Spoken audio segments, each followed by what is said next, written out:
Welcome back to the LEGO City, guys. As you might notice, we've done a little bit of work here.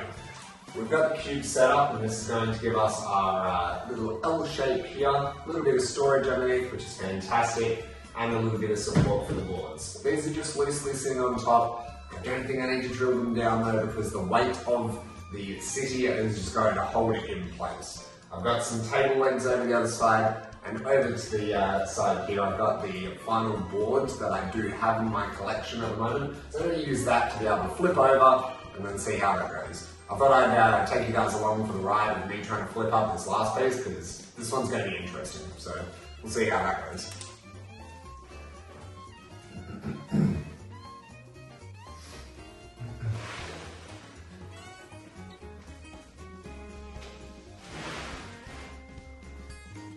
Alright, now to figure out how. They're not light, that's for sure. So, tip it up on its side somehow. There we go, alright. Hopefully not taking any dents out of the new wall, or the wall of the new place, I should say. Alright. We've got it on its side, so that's good. I don't want to put too much weight on the legs on an angle, because that won't be the best for them. Alright, so now I'm going to somehow lift it up without hurting myself in the process. Alright, step number 1 complete. Step number 2, I'm going to rest it on the edge of the cubes. And then work my way down until we get it roughly level. There you go. Alright. Cool.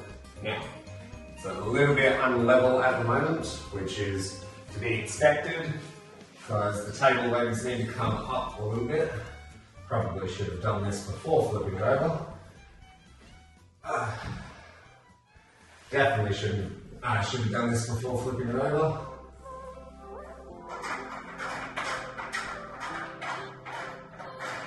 I don't even know exact measurements as to how much I need. Alright, we'll go with that for now.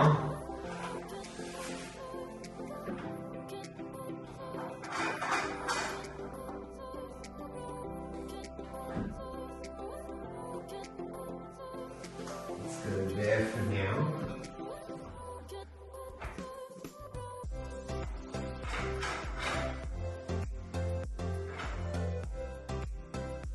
Alright, and from underneath, drag it into position.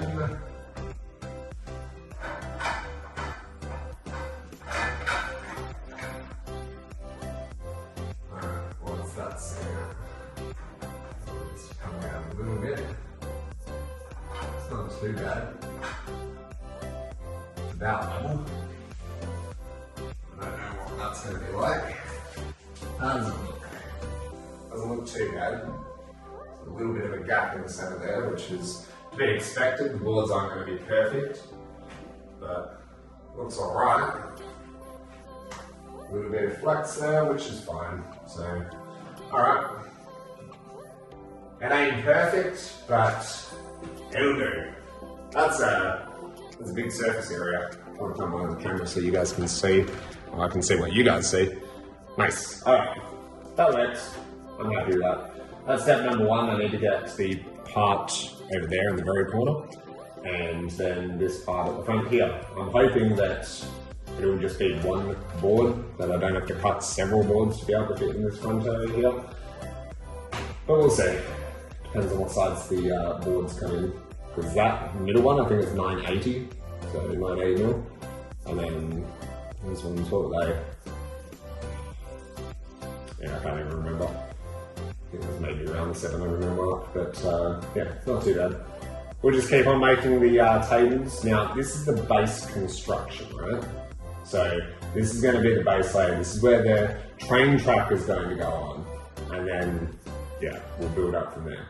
Now, fun fact about the boards that I do have here, I used to have a plinth for a like elevation in my room that we built, and it was like a somewhere to put the recliners on. So it was well supported, and I'm thinking I might add some extra supports underneath just because I'm going to have a bit of Lego on here. I want to make sure that it's well supported so that there's no way that things are, you know, falling apart on me.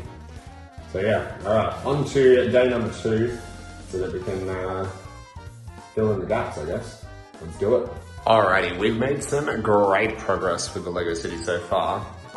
You know, not any Lego on it, but at least we've got the tables almost set up for our base level. We've got the last sheet go against the wall there, and then one more sheet to go on top of this one. Got some legs to add to it to obviously give it stability. And in between most of the sheets, I've got these, you know, like X, or this cross sections to be able to give a little bit more support. And everything seems to be leveling out all right at the moment, so I'm happy with it. Adding on the next layer, I'm not 100% sure as to how we're gonna make it all really level and everything, but I have the 5 sheets that'll go across there nice and evenly. But using these from previous parts of what I've had before, fantastic. So yeah, final part now, we'll plug in these extension cords and hopefully run those ones up, because we want to have power going up to the upper part of the city for the USB lights. Hey. Alright, this is what we have so far.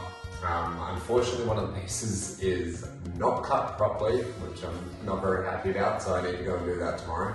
But we're going to try and set up the train track. Thought I'd take you guys along for a ride on that one, just so we can see what the track layout is going to look like, and so we can see where the supports are going to go to elevate it up for the next level. So we'll see how the train track goes, and then I think this will be the end of today's video, just so that you guys can get a bit of an update on that. So let's have some fun with the trains.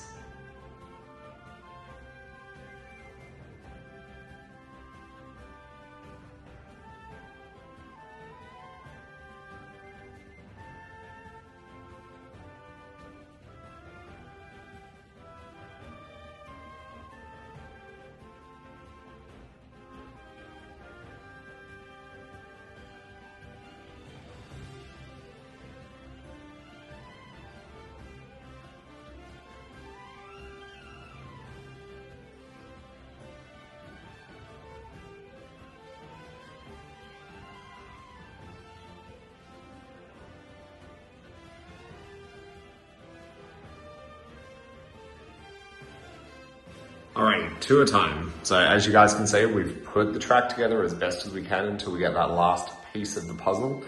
And I think I'm pretty happy with how it's all going together. Creates a big round circuit, and it means that it goes between the inside and outside track because of this little piece here, which, you know, we can adjust it to be able to hold its place over here, just so that it switches into the inside track. Once it's gone around, it's going to go through here and then back on to the outside track. So it'll have a nice long loop, and it means that we could have 2 trains running at the same time if we wanted to. Eventually maybe even get some light sensors, which would be amazing. But yeah, overall, really happy with that.